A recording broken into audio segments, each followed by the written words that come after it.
আসসালামু আলাইকুম ভিউয়ার্স, কেমন আছেন? আমি সকাল সকাল আরেকটি ব্লগ নিয়ে হাজির হলাম। ব্লগটি ভালো লাগলে প্লিজ সাবস্ক্রাইব করবেন।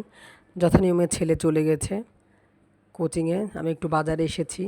আম দেখে খুবই লোভ হচ্ছিল, কিন্তু আপনারা আসলে ইতিমধ্যে জেনে গিয়েছেন আমি কী সম্পর্কে কথা বলতে এসেছি। হঠাৎই জানা গেল আমাদের বিল্ডিংটি ঝুঁকিপূর্ণ, খুব দ্রুত বাসা ছাড়তে হবে। মাসের শেষের দিকে বাসা পাওয়া খুবই মুশকিল। বাসা আসলে দেখতে হয় ১ তারিখ থেকে ১০ তারিখ ভিতরে। মানে আমাদের হাতে সময় আছে মোট ১০ দিনে। ১০ দিনে বাসা দেখে বাসা শিফট করতে হবে। মনটা খুবই খারাপ হয়ে গেল। ছেলেকে নিতে এসেছি, নিয়ে ভাবছি এখন বাসা কোথায় পাবো? মাথায় তো বাজ ভেঙে পড়েছে।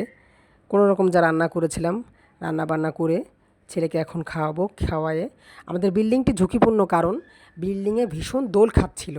তো এর জন্য বাসায় থাকা হবে না, খুব তাড়াতাড়ি আমাদেরকে বের হয়ে যেতে হবে। আমি এখন ভাইয়ের বাসায় চলে যাব। তো কোনো রকম খাওয়া দাওয়া করে ছেলেদের নিয়ে ভাইয়ের বাসায় চলে যাব।